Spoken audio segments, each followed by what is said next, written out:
Japa, the Nigerian word for emigration, has transcended its literal meaning to become an industry, a lifestyle, and a desperate cry for help, usually most of the time. And in recent years, we've witnessed a mass exodus of Nigerians seeking greener pastures.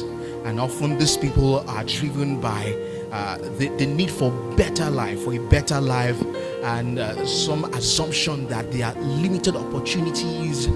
And for some, it represents the dream of an escape, a longing for stability, at least safety, and to be able to survive each day seamlessly. And as for us Christians, also as for many Christians also, we're faced with one pressing question: how do we navigate the complexities of Japa? How do we navigate complexities of Japa through the lens of faith? How do we balance Japa in terms of our faith and in meeting up to the needs of our community? Right? And that's why we thought it right to bring up this conversation: Japa, faith, fear, and the future. On this month's theme, on Word Bank Kingdom Conversation, it's our hope that we'll be able to go deeper into the roots and help someone find liberation, help someone find the right answers to their questions. And that's why we're here tonight on the first edition for this month, right here at Word Bank Kingdom Conversation at the Bridge Network City Church here in the city of Ibadan. And I welcome you specially to the first edition and also to the new month. It's the 6th month in the month of June. We thank God for the journey so far: January, February, March, April, May, June. And here we are, just being just hale and hearty and just giving thanks to God that we are here to be able to do this again, to sit down together at this table to have this conversation. And the theme for the month, as you hear me, is Real Talk, Japa, Faith, Fear, and the Future. And I'm your host, Kayode Sonny. It's a pleasure to always be here. And yes, for today, as we have it always, we have a guest. And tonight's guest is, for me, I consider her a very special guest, even though she's not a stranger to the Bridge Network. She's family for us. She's everything to us. And please make welcome Mrs. Lola Lindsay Adiola. Good evening, ma'am. Good evening. Good evening. And just so I don't just jump, I like to read your profile. And by the way, it's a robust, huge profile here. And Lola Lindsay Adiola is the proprietress of Rovel International School. She's an American born in Orlando, Florida, in the United States of America. Mrs. Adiola has over 35 years worth of experience in education and people management. She has a Master's of Education Administration and Supervision degree from the University of New Orleans, Louisiana, USA, in addition to having a Bachelor's of Business Administration and Business Education from Tennessee State University in Nashville, Tennessee. She received a certificate of completion of Business Administration and Management from Mason School of Business. Mrs. Adiola also received a teaching certificate in 10 areas from the Department of Education from the State of Tennessee Department of Education. Mrs. Adiola has taught at Brownell College, Phillips Junior College, and Career College of Business in the United States of America. She has worked for several prestigious Ivy League universities in the United States, such as Vanderbilt University and Tulane University Medical Center, in the position of an administrator. She was voted and published in the book as one of the top outstanding women in America in 1987. Let me read that again. She was voted and published in the book as one of the top outstanding women in America in 1987. Mrs. Adiola married a Nigerian and several years later relocated to Nigeria. She received her teaching certificate with the Teachers Registration Council of Nigeria and has trained school teachers in the private sector in Lagos, Oyo, Ogun State, and many more in the Ibadan metropolis. In addition, Mrs. Adiola led the University of Ibadan Registry Discourse 2012, participating as the lead facilitator for effective leadership in your domain, University of Ibadan 2012, and served as a consultant for the University College Hospital. Wow, you see it for 8 years, and Ondo State Ministry of Health. With a passion for people and education, she is the proprietress of Rovel International School, located in Akure, level or your state, Nigeria. Welcome. Wow. And by the way, sorry, and sorry, I forgot to make mention that Pastor Isaac is also here with us. Good to have you, sir. Thank you. Good evening. Oh, wow. You're welcome. Yes. Japa. Let me start from Pastor Isaac. You of course. I know. We had a conversation before we start, and I'm going to start there. But let me start with Pastor Isaac. Japa. When you hear Japa for you, what comes to mind? Well, as a Nigerian, when you hear the word Japa, the next thing that comes to your mind is relocation. That is, I think that particular word should be fixed into the dictionary now, because it has become, it has become a kind of word that we give meanings to. So anytime you hear the word Japa, either here or anywhere, the next thing that comes to your mind is, my friend, we're relocating. But you know, this particular word Japa, can I tell you this evening that it's not new, in the sense that if you go through the scripture, people relocated from one place to the other. You see people moving from one state or one environment to the other, but with a purpose. With a purpose. Okay. So when you hear the word Japa, for me, I'm not going to say if you go, you are wrong. If you don't go, you are wrong. But why? Why is the question? And I think that's a major question we're going to be answering. All right, at the conversation. But let me now move on to Miss Adiola. You're an American-born citizen. I would have imagined that. Wow, why don't you just stay there? Right? I would have personally imagined that. Why not just stay there?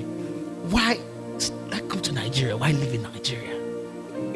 For a country that you have many people that want to leave, why have you chosen to stay here? Why? I think most people don't take the time to do what we call critical thinking. Critical thinking. Critical thinking. It takes critical thinking to make a decision to leave one country to another. It's the unknown, like the part of this faith, fear, and future. We have no idea what the future holds when you make such a decision. But your faith, you energize your faith no matter what. At least I did. I'm going to make it. I will make it. I will not be afraid. The Bible says, is fear, are we supposed to be fearful? Oh. So why are we afraid?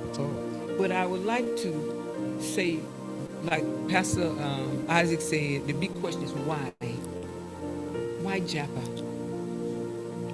I don't know how to phrase mine. Did I Japa here? Or how do you say it? I left my own country and came here. I came to Nigeria, believe it or not, I had big hopes and dreams. Hopes and dreams. When you were coming here? Before I came. Wow. I always knew that I would make it in Nigeria. I don't know how. Wow. That's faith. I just knew God would make a way for me. I always thought that Nigeria, if any African nation was going to make it, it was going to be Nigeria. Growing up, Nigeria was the big hope. It was the hope for Africa. So I'm like, God orchestrated some things in my life. Education is my passion. I wanted to be in education since a little girl. Wow. You understand? And I always wanted a school. I dream of having a school. Wow. But the thing was, I never knew it would be in Africa. Who would have thought? Africa wasn't. I didn't know my husband when I was a little girl. But God orchestrated some things. He brought my husband from Oshobo all the way to Nashville, Tennessee, at Tennessee State University. He brought me all the way from Orlando, Florida, to Nashville, Tennessee, at the same university. And that's where we met. And the rest is history. That's how I ended up in Nigeria. My husband spent 30 years in America with me. So I said, I can't be selfish. You've tried. Let's go and try Nigeria. Wow. We eventually got to the point where's the end? Where's the end? The struggle continues and continues and continues. Where's the end? You know, when do we get to relax? When do we get to enjoy?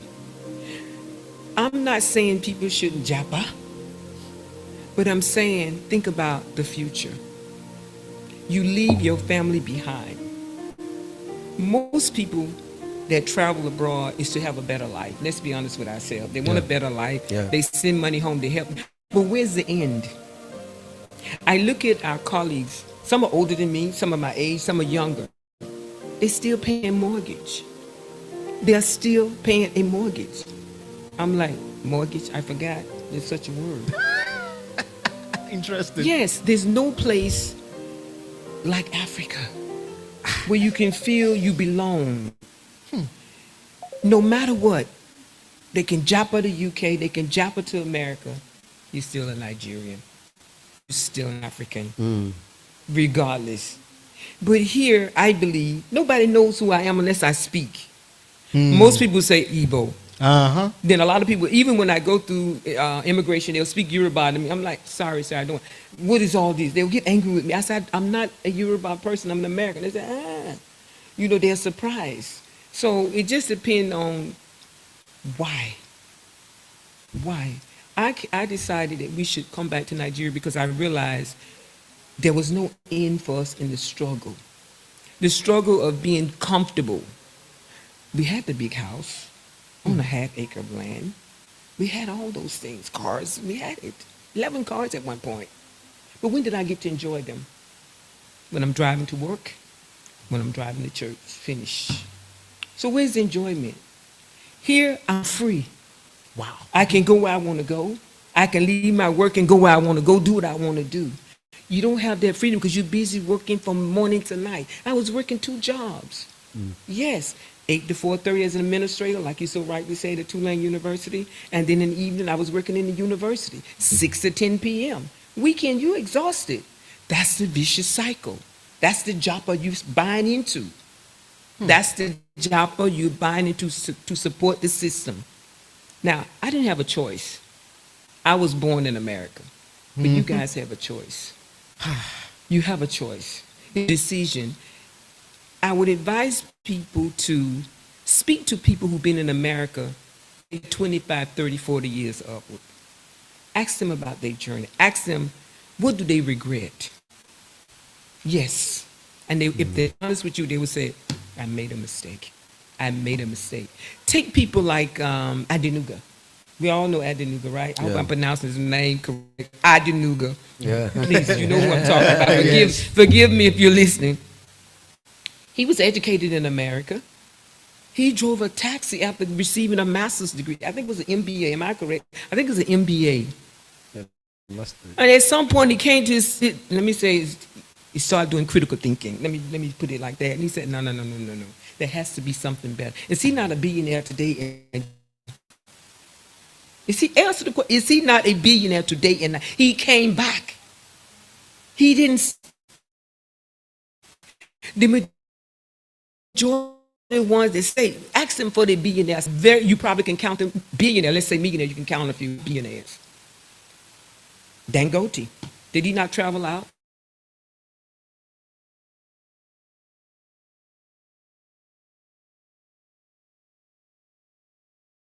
Came back and started Zenith Bank. Is he not a billionaire? In his own homeland. He made Naira. It wasn't dollars that put him in the position he's in. So what are we looking for? Those people, I left so many people behind. 25, 30 years ago, my husband, when we was telling people back then, that's the critical thinking I'm talking about. We're going to get old. What's the plan? When you're young, you don't think about it, though. You just go day to day. America have you so preoccupied. Now, don't forget, it's a great country if you use it to your advantage. If you use it to your advantage, it's a very good company. Very good country, excuse me. But the fact is, if you don't, you get suckled in. You'll be busy working day and night. And before you know it, the years will be going and going and going and going. Before you know it, 15, 20 years. Most people that Japa, if you ask them, they don't plan to stay. They will say, 2 years, you see, I will come back. Where are they now? I'm sure both of you have friends or relatives, somebody you know probably been gone 10, 15 years. How often do they come home? They want to come home, but it's just the money's not there. Because the money you make is to sustain the system. As a slave, my great-great-grandfather was slave. They had no choice. But like I said, you guys have a choice. Because as slaves, they complain, we need to be compensated. We'll work and pay us. Okay, we'll give you money. Well, we want that money right back. How do they get it back? Your rent is every 30 days. Your light bill is every 30 days. Your water bill is every 30 days. Your car insurance every 30 days. Everything is due every 30. Imagine the pressure. By the time that the 28th comes, your heart start. Beating faster. You're like, oh my God, bills are due by the 1st. Who think about the 1st here? The 1st come, oh yeah, you saying Happy New Month. They're saying Happy New Month. They're like, bills are due on the 1st. And the penalties is severe. So if you get behind, it's almost over for you to get caught up. So I made the decision between my husband and I can't handle this anymore. I was here 3 years without my husband. That's for another day. Wow, Yes. this is quite Yes. mind-boggling. Yes. It's mind-blowing because I would think that as a Nigerian, I think of myself as still a young person, Yeah. and I'm thinking that in this my short life, I've seen a whole lot of hell myself living here. The political instability. There's this person saying the killings there, and to hear someone say that. And to hear someone say that is where I want to go, or to hear someone say I'm going to leave the let's make America great again country and come here, seeing all that I've seen here, there's box my mind. But now to play the devil's advocate for a bit. No right? problem. You've spoken for the fact that there is hope here. There is. People don't do critical thinking, but I'm thinking. Let me use myself as an example. I'm over a little over 30, and I keep wondering where is the future for me, because it's almost like a vicious circle, work, but you hardly ever have anything to show for it, except if by bigger hand you get to see an opportunity that launches you, or as some would like to do it, go into politics. Do you All of know that. that here in Africa, my opinion, my belief, this is the only place you can become a millionaire overnight? Okay. I agree. I agree to that. So what you're saying, things can change overnight. I came here with no job. No job. With 4 children. No, 3 children and a grandson. No job. But let me go back to that faith. Something will give. I will make it. I will make it. I will make it. Now, what I see in a lot of young people is that, let me use the term, false pride. False pride. False pride. Talk to us. For you to be able to make it, you have to be willing. This person, Adenuga, if I'm not mistaken, correct me, he came back and started selling, is it lace with his mom? Lace, importing lace. Me, lace, no, trader, no. That's what the average Nigerian would say. They don't want to pay the sacrifice. They don't want to make the sacrifice to make it.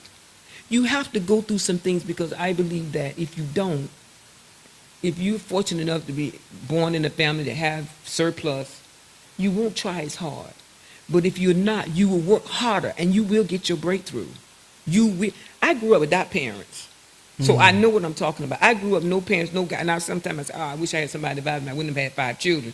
But they're here. But God blessed us. God made a way that we can take care of those 5 children conveniently. You understand? But in Nigeria, and I always say it to people, is that I'm an outsider coming in, so to speak. You can't see what I see. I think so. I see opportunities in Nigeria. Many, multiples opportunities. My first business, guess what it was? A water tanker. Wow. I bought a water tanker. Wow. And they supplied water. All I had to do was, when they called me, give it to the driver. That time it was 6,000 naira a tanker, and I was doing 5, 6 a day. They bring me my money. I pay my driver at the end of the month. Is it not money? Is it not business? You know, most people, water tanker me? Oh, no. Let's be real. Let's be real. Oh, right. Okay. No, that's when I mean swallow your pride, false pride. You do what you have to do to get where you want to be. I'm not saying go and do anything illegal, because I can never do that. Oh, I'm so sorry, so sorry. I'm not saying do anything, anything illegal. No, that's not what I'm implying at all. What I'm saying is, if you're willing to make the sacrifice, in life there's sacrifices to be made. Rome wasn't built in a day. I didn't get to where I am overnight. You're in your 30s. When I was in my 30s, yeah, we had property. We owned some real estate. But we were planning. The sacrifice I made in America, you're not allowed to be in the same room with your children. Boys and girls cannot sleep in the same bedroom. Yes, it's illegal. We gave up our privacy. We slept in the living room. Yes, but we were planning for the future. This is only temporary. Anything you're going to tell yourself is only temporary. I'm coming out of this. Trials and tribulations, they're going to come and they're going to go. Victory will come. It's only temporary. Nothing is permanent. That's how I look at it. Things may be difficult in school, whatever. It's temporary. I speak what I want. I speak it into existence. It's only temporary. You know what you said now showed me a side, which is attitude, the attitude of many Nigerians to certain things. But I'm going to go deeper into that. But I want to move on to Pastor Isaac now, and I still want to come from this angle of the fact that thankfully you are older than me. You've seen a whole lot. You've seen the military regime. You've seen the democratic regime. You've seen government in and out, promise this, promise that. You've seen certain economic reforms, and of course, we can't separate ourselves from economic decisions of our leaders. Of course, those decisions make or made our decisions. But for you, have you ever gotten to a point where you felt, I think I've had enough. It's time to make plans and leave this country? Well, for me, when you look at what is happening in this part of the world, as especially our country, this world Japa are traveling now, if you gather 100 people and you ask them, let me say 99%, we have this in mind. Are you getting it? But I think why we're here tonight is to consider, am I planning or am I having this thought in my heart because I am afraid of what is happening around? Or am I having this mind because I have faith? Like she said, that while she was coming, she believed that getting here, something good is going to happen. Yes. Or am I planning to go because of future? Maybe because of my children, or maybe because of my family. Like she said, when you are there, you make money, you send money.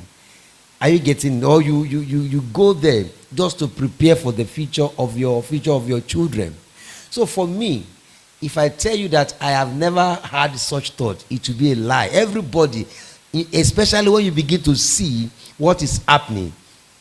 Are you getting me? Or when you begin to hear people telling you, when you get to that place, you have food to eat, there is security, there, everything happening in this country. Are you getting me?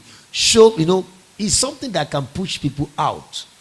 That if you don't have faith, that no, I'm going to make it in this place.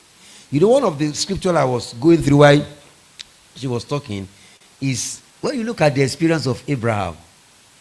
Abraham did not just go out. He was asked to step out of his father's house. Now, I think that is Hebrews chapter. It said, by faith, Abraham obeyed when he was called to go out. How many people were called to go out? That's it. How many people can, I was listening to someone say, when he was in abroad, he was sleeping on the bridge, he was sleeping inside bus, and I was asking, why? How can you be, from myself with him, how can you be sleeping? How can you be doing this? But when you hear the word Abraham, he said, he was asked to go. I remember one day pastor was, ministry, and he made mention of, even if when you are going out, be careful, listen. Where did God ask you to go to? I think that is the advantage that we have as Christians, as children of God. And the Bible says, which he would receive as an inheritance. And he went out, not knowing where he was going, but by faith he dwelled in the land of promise. So, am I traveling because I have faith? Or am I traveling because I am afraid of what is happening or what is going to happen? Please, someone who lost a family member to Boko Haram, if you give him visa, will he tell you he's not going? He will go. He will go. But that time, I think that person will go because of fear. Yes. So this is where we have to put, this thing in perspective. Why am I going? Faith, fear, or I am preparing for my future? Wow. Okay, so if you're just joining us, this is World Bank Kingdom Conversations here at the Bridge Network City Church. The theme for this month is the Real Talk, Japa, Faith, Fear, and the Future. And with us is Mrs. Lola Lindsay Adiola, and she's and also Pastor Isaac. We've been, we are going down. We get into the root of the conversation this evening. But sir, you made mention of fear, and I think tonight I want to play the devil's advocate, right? Because I see that the conversation is around the fact that there is hope and all of that. But I want to, not that I think that we are hopeless or the situation is hopeless, but I'm trying to match reality with our faith and the combination of fear and everything together. You made mention of fear. For example, very good example. Someone whose entire family was killed in a bomb blast. And then you offer the person a visa. Now the person now accepts it, chooses to leave Nigeria. Wouldn't you say that it's that kind of fear is justified? I mean, wouldn't that be justified to say I had to experience this, and someone offers me visa entry entry into a country? But that person is leaving based on fear. Where's the faith that I will make it? My future's bright to where I'm going. Where does that come in? You can get the visa and end up there and things just go hard. You said there's killing and all this here. It's in America too. It's in UK. It's all over the world. It's everywhere. It's not just Nigeria. But I can only really speak for myself. Okay. In the 90s coming here, all my friends, they were saying, don't go to that country. They're killing people. And these were Nigerians. I said, how can you speak so negatively about your own country? If you don't say anything good, what do you expect me to say? I don't want to hear it. Don't bring your negativity to me. Let me do my own. You understand? Did I get robbed? I can't say that I did, but I can say God had my back. And I can share two stories with you. Please, we'd love to hear At it. that time, you don't leave the airport. Flights coming in, it's late at night from America back then. So my husband say, if it's dark outside, don't leave. Because we coming from Lagos, Sweet Bottle. And I always bring, that time we wasn't living here, so I always buy a lot of fairly used clothes, bring them and give them out to the village and giving out to people, So I always have SS luggage. So I told I had a driver. I said, please, hire another driver to come with another car. I have a lot. I think at the time I had about 5 suitcases. So he was from Ghana. So of course the other guy was from Ghana also. And it was getting dark. I said, we can make it. We can make it, Tibado. Let's go. And I know my husband already warned me, never leave the airport if it's getting dark. Because that time you may take 2, 3, 4 hours to get to Tibado. You never know. And lo and behold, we were stopped. You would think they were police, but they were not. They were armed robbers. My baby Ambi was 4 months old.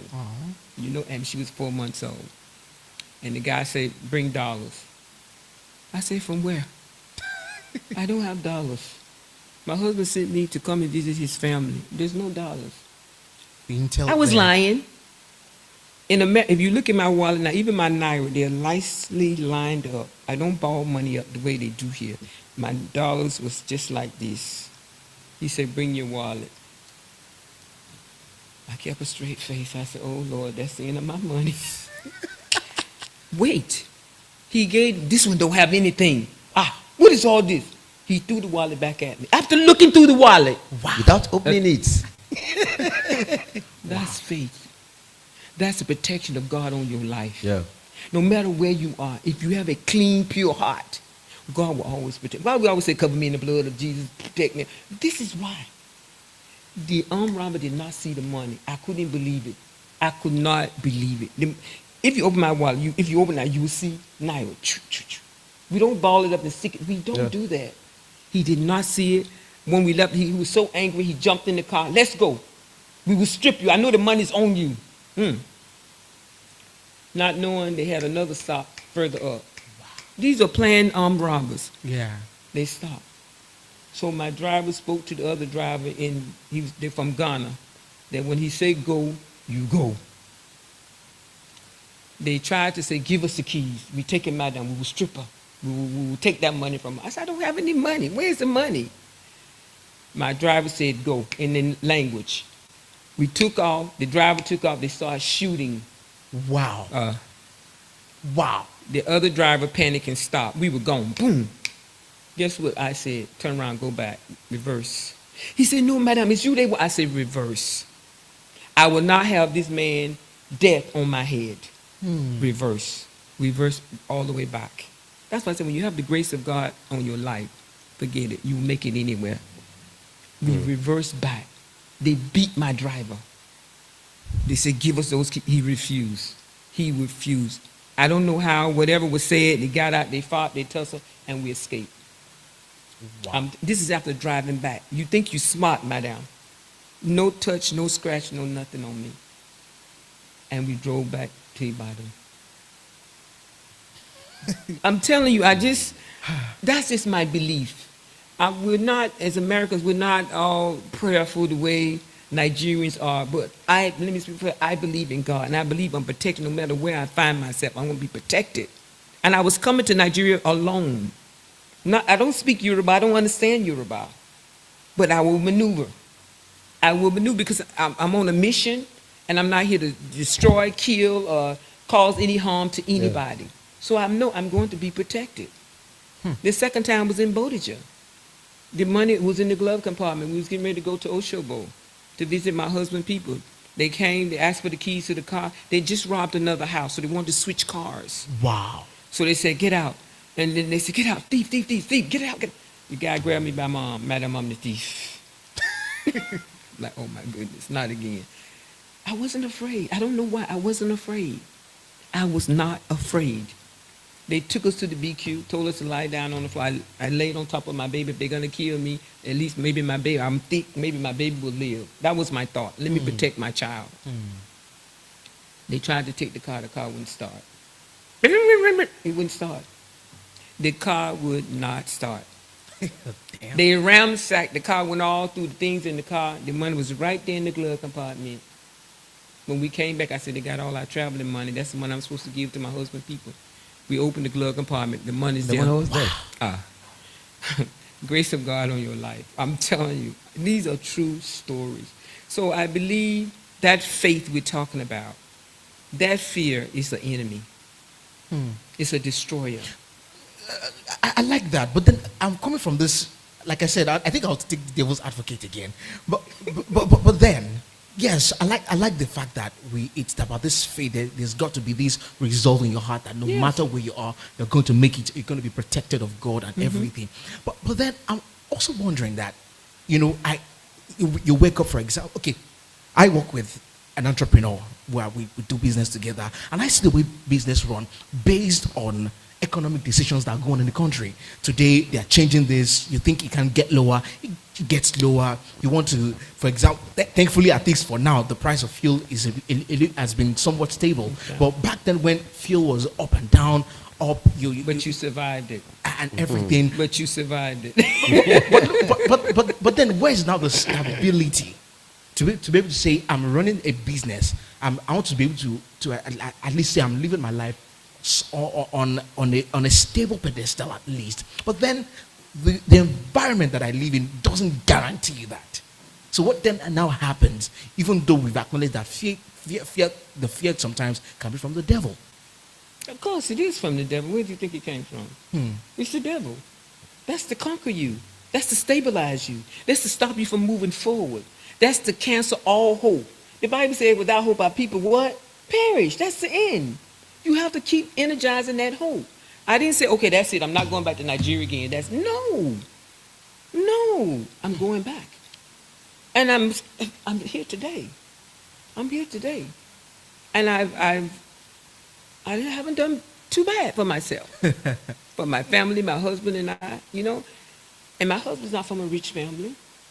But that faith, my husband always said, baby, we have to keep hope. Let's keep hope. We always tell me, don't give up hope. Because without hope, that's it. Don't let it cross your mind.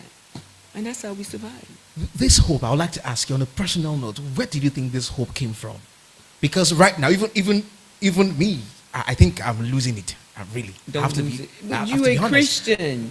And that's where you know the Bible. And that's where I'm really coming from, because being a Christian, you get to see he doesn't believe what he's reading in the Bible. Yes. Now you were saying it to him because you have the knowledge that he is a Christian.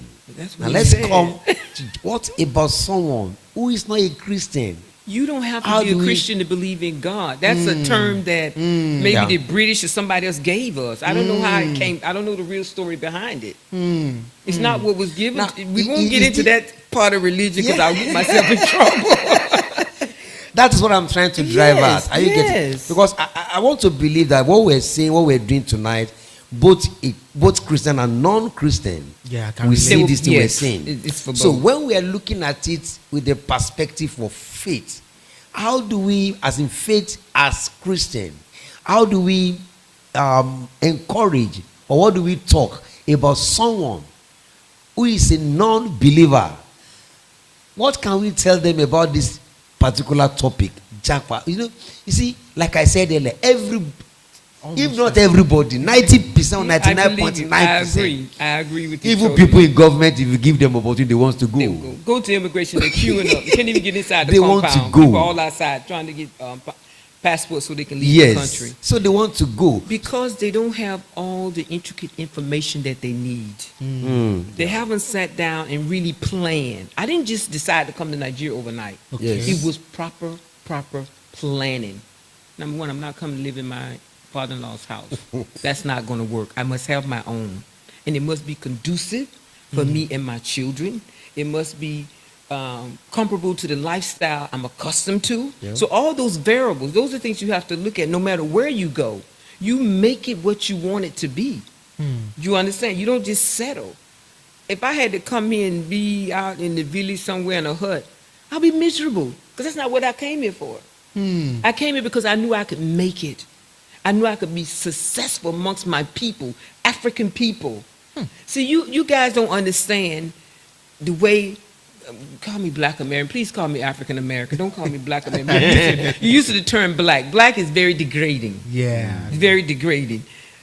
Call me African American. You don't understand. When I say our people, Africans in America, African Americans, it's just like they're ready to jump out to Nigeria. Wow. But you trying to go where we trying to get out of. Such You know, an we want to irony. trade because we know how we struggle.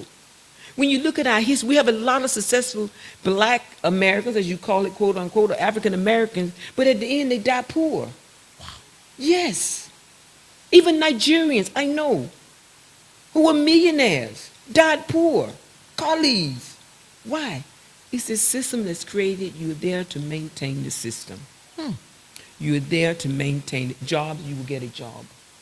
Because Nigerians, you come, not just Nigerians alone, from all around the world, that quote-unquote American dream. As an African American, we say, oh, they're coming for the American nightmare. That's what we call it, the American nightmare. Because things are not going to be as plush, as polished as you think they're going to be. You're going to struggle. You're going to struggle. You're going to, at some point, you're going to say, I didn't work this hard in Nigeria. Let me go back. But the shame, the shame won't allow it. And that's what happened to most of our colleagues, the shame. We tried to tell them. That was forced. I don't know how me and my husband had it, but we had it back then. They tell us now that they thought we were mad. And they say I was following my husband in his madness. They tell me that all the time. But now they're all older. We're all, elderly people. And they were like, if we only knew what you were saying back then, if we only knew, we'd have done something at home. That's all we was trying to encourage them to do. Don't give up on your native land. Home is home. No matter, you can go there and have 15 MBAs. You're still an African. You're still a Nigerian. You're not going to get the same treatment. Let's be honest with ourselves. Wow. Even me as an African American, it's tough. It's tough. But that freedom. You see, like we're saying, people live for a greener pasture. Are you getting it? So, we have different reasons why people Of course. travel. Like I said, some people go there for a greener pasture, one. There's some people also go. Now, for someone like me now, if I want to explore the opportunity of going, at least at this age, I don't think I want to go for If myself. you ask me, I'll tell you don't do it. If you ask me, I will tell you. Yeah. I know you. We grew up together, not grew up together, but I've been knowing you for over 20 years. Yes. I would say, what else do you want? What else do you want? What are you looking for? What else? So Is it a house? that's what, Is it? God. You know, you have to ask yourself those type of questions. Why am I really going? Is it because I want to own a house? 30 years you can own one. Did you catch that? 30 years you can own one. That's our mortgage. If you're lucky, 25. Wow. That's the majority of your adult life. I see. So, how about those who are? How about those who are planning to go, probably for the sake of their children, to give their children future? That's an excuse. Are you saying that you can't give your child a good future here in Nigeria? Are you saying that maybe during my husband days, prior to that time, they didn't have that many universities? How many universities do we have now in Nigeria? Are you saying you can't do that here? It's possible. That faith. I have to go back to that faith. That's the only thing I can justify. I don't know how God do things. I don't understand it. It says the things unknown, the things not seen. But he always worked things out for my good. Always. I'm telling you, sometimes I say, where did we get the money to do this? Where the money? We be confused. We be asking ourselves. We be confused. Oh. You know, you be praying for one uncle, and God may want to use Isaac to bless you. That's how it works. God can use anybody. I just talk to God just like I'm talking to you. Hey, I don't nice. do all the joke. Lord, this is what I want. And if it's within your will, please, God, give me a sign that I'm on the right track. And I'll go from there. And then I put in the work. I put in the work. I meet God halfway, so to speak. I don't wait for God to come and drop the money down from heaven. You keep waiting, it's not going to happen. If you want a car, ask my daughter now. You ask her to bring out her keys. You see the type of car she wants, the keychain. Yes, that's how we do. We have our vision board. That's what we do. These things are biblical, but you don't see people utilizing them. We've been doing it all my life. That vision board, where I want to travel, Nigeria was on my board, and I said, Lord, if it's for me to go, you'll make a way. Lord, I'll make a covenant with you. I must finish my own home. I'll be a blessing to your people. Wow. So that stays in my mind. That's why you see me. I try to help people whenever I can because I made a covenant. God did his part. He brought me here. He brought me here. Can I ask you this Sure. question? What can you say about this particular act of racism or someone being a second class citizen over there? You know, there are stories. There are stories that I don't know because the act of you know racism. you made mention of a black person, the way they were being treated in court. Yes. Are you getting? So with all of this thing, you still see people. I don't care. Let me just go. Are you getting? So what can you say about that? The word race. How is it? Do I ask how is it happening over there? How are the people handling it? How are they managing it? You mean the Nigerians that come to America? Yes. Most of them will keep quiet, but like I said, because of the shame. They will realize after maybe 2 years, this was a mistake. Some would tell you, I'm working in a factory. I'm working 2 jobs just to pay rent, just to pay light bill, just to pay water bill. Is this the life I signed up for? Because they paint such a beautiful picture. It's such a beautiful fantasy. How life would be. Like you say, the grass is green on the other side until you get there. Now, some people will go and become professionals and they'll make money. But I always think about, what about the people you left behind? What about the nation you abandoned? You want to go and develop. You want to take all the brightest minds somewhere else and not develop your own nation? I have issues with that. If all the brightest minds leave, who's going to develop Nigeria? Yeah. Who? We'll still be, not let me say the underdog, we won't be able to develop. So we need those bright minds to come back. People, I'm sure in the 70s, the early 80s, their intentions was to go and get knowledge and bring it back home. Ask older people. Their intentions was not to stay, but they got stuck.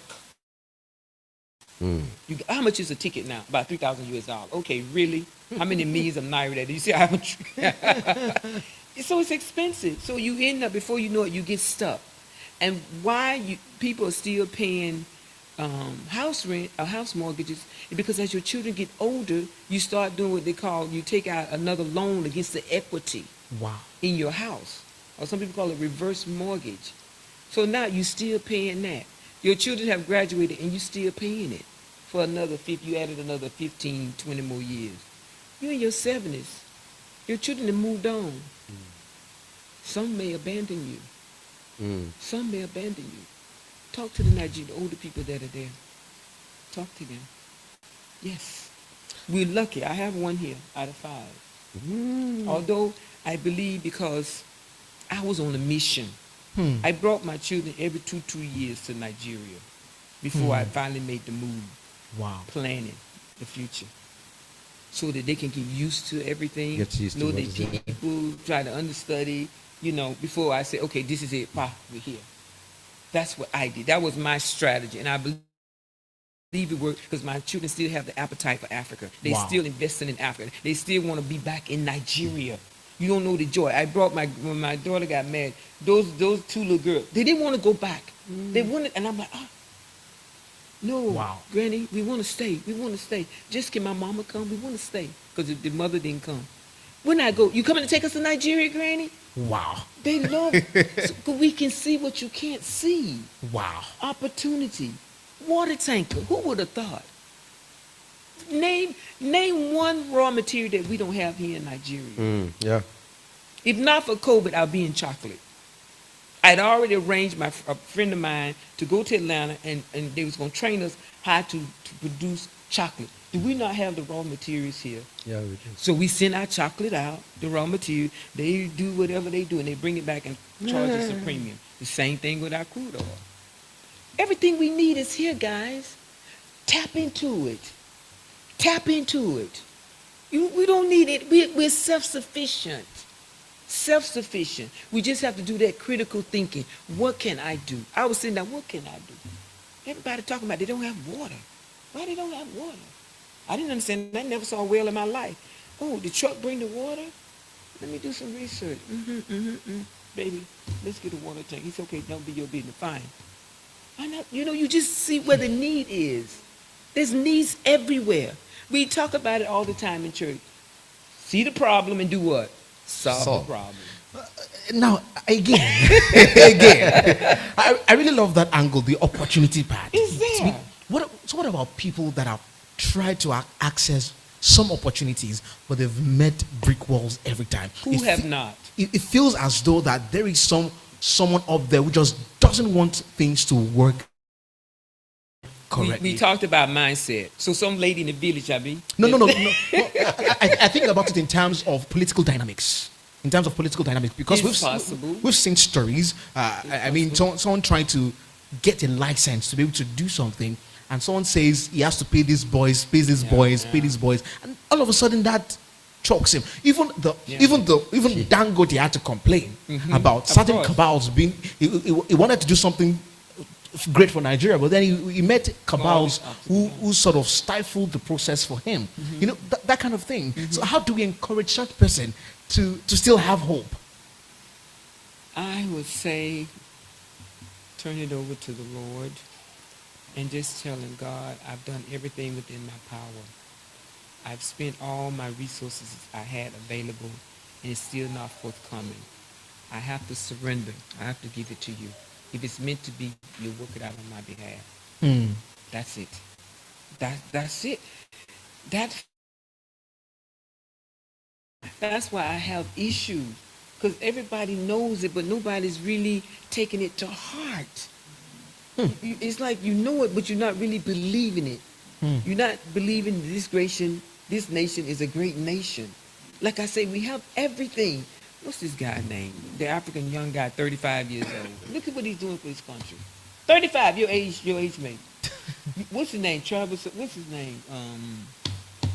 Is it the chess guy? No, from South Africa? Yes. What's Trevor Noah? Yes. Look at the difference he made in 2 years? 35.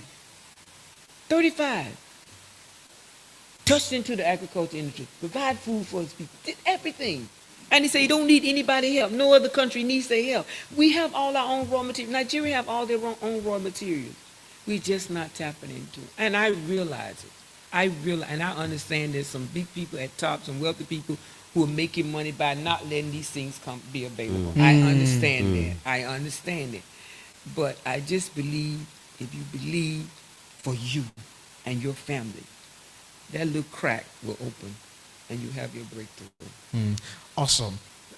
Beyond faith, and it's beautiful that we are hinging everything on faith. You've lived in this country for years. Let me talk to you. Let me ask you, how were you able to navigate living as a Nigerian? I wouldn't say that Especially- I live sorry, as a Nigerian. Okay. How do you navigate living in Nigeria, especially looking at Number the one, different I don't complain. changes?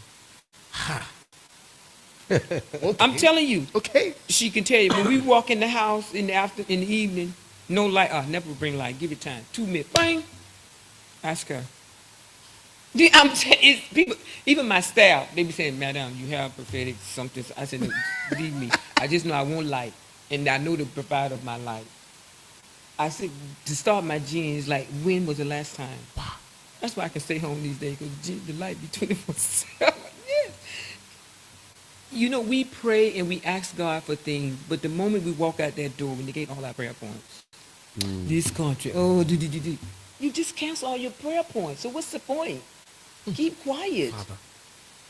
I try to say the opposite. I try to speak what I want, even though I can't see it. I don't know how it's going to happen. I don't know how God's going to do it. But I just believe, because I don't have anybody else to I'm here by myself. There's no other family member I have here, except for my husband. It's not like you have cousins and uncles and aunties. You can run. I don't have anybody. So I have to depend on him, and only him, and the covenant that I made. So he can't fail me. He cannot. It's not possible. It's not possible. I'm sorry. It's not possible. Let me direct my question to Pastor Isaac. You're a pastor. You've had to shepherd people. You've had to lead people. People go, people come in.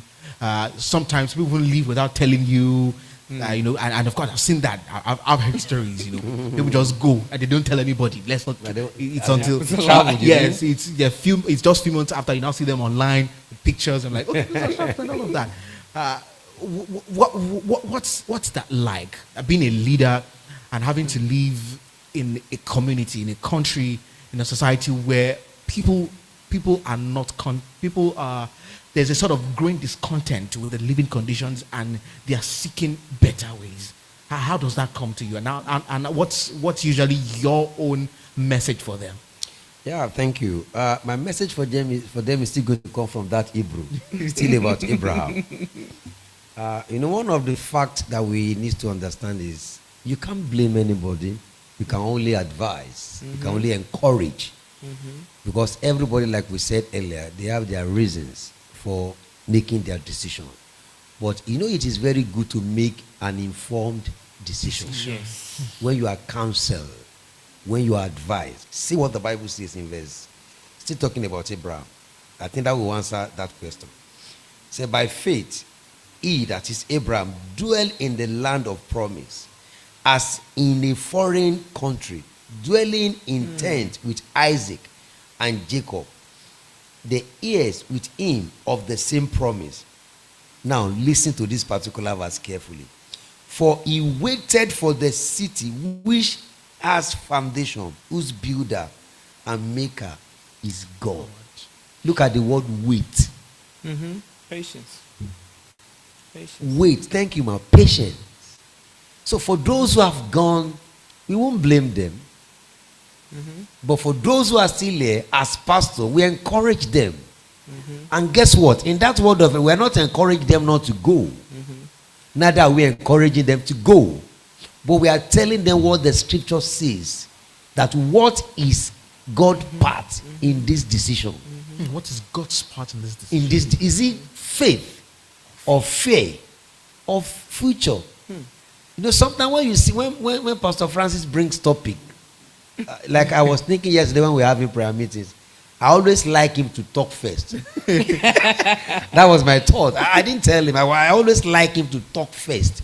As in, if the message is going to take 3 weeks, let him take one so that the rest of us will know his mind. Are you getting me? But for today, It's not here now. Are you getting me? So, So it's clear. Yeah, but it's clear. Are you getting so that patience? And when you are exercising faith requires patience, man. It requires you to be patient. So for me, I will encourage a church member, a citizen, not church member alone now, citizen, especially youth, patience, understanding what the will of God is. Am I going because I have faith in God that getting there, I'm going to be successful? Or because I'm afraid? Of what's here. Or because of future? Like she said, whichever reasons why you are going there, still remember, you are coming from a place. Yes, your own, a place you can call home. So last question, because one of the few things I got from here that really stuck with me is attitude, which is That's the hinged, key. which is also hinged on faith, which has helped you not to complain and all of that. Yeah. And also this last one now, being able to see opportunities. How do we? In fact, I need you to talk to me now because I don't see it. Maybe now I will start to see. You will see it. Maybe I'll start to see well now. How do we encourage people, especially young people now, to see that regardless of whatever is happening, how can they see opportunities and tap into those opportunities regardless of the obstacles they have to face? Okay, one thing I like to say, you can't go wrong with real estate because they're not going to make any more land. They will not be making additional land. You may say, I don't have the money to buy, but you can join with someone and buy a plot of land and share it. Sit on it. Buy another one. Sit on it. Sell that one to build on the first one. There's ways around it. Yeah. You could build, 4 duplexes. Live in one, rent out the 3. The 3 is your food money for the year. So there's ways. Now, the other money you making in your other business, you use that money to build up that business. So there's ways, there's so many opportunities. Agriculture. I tell people can always eat. And you're going to eat. You may not buy clothes, but you're going to eat. Yeah. But don't be no farmer. Last year, I started when Pastor did something here with the agriculture, because I didn't grow up on the farm. I didn't know anything about chickens and all that. I had 12 layers in the cage laying me eggs every week.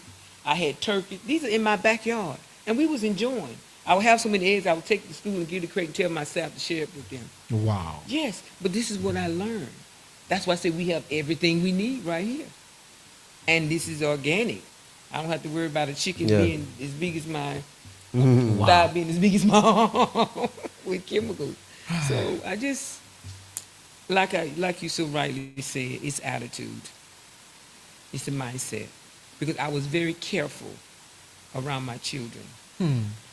You could not hear me say something negative about Nigeria in the presence of my children when we moved here. Because I know whatever seed I laid into them, Yes. that was going to be the attitude towards Nigeria. And that's why today they love Nigeria. They love Nigeria. They would tell you, I'm Nigerian American.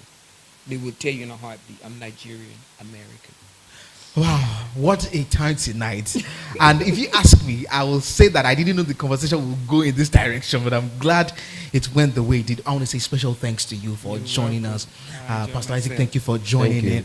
And a lot has been said. I don't know what else to say. Pick whatever it is that resonates with you.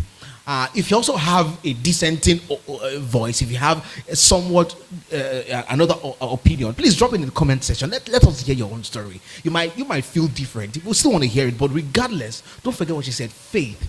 Yeah. And also what Pastor Isaac told us, that you've got to wait. Be rest assured while you are living. If you are not, nobody saying you should not leave or stay.